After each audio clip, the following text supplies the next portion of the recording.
దేవా నీ ఆవరణం మాకెంతో శ్రేయస్కరం. దేవా నీ ఆవరణం మాకెంతో శ్రేయస్కరం.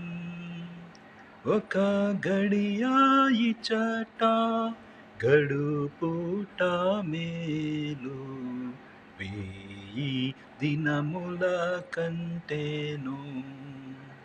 ఒక గడియ ఇచ్చట గడుపుట మేలు, వేయి దినముల కంటేను. దేవా నీ ఆవరణం మాకెంతో శ్రేయస్కరం.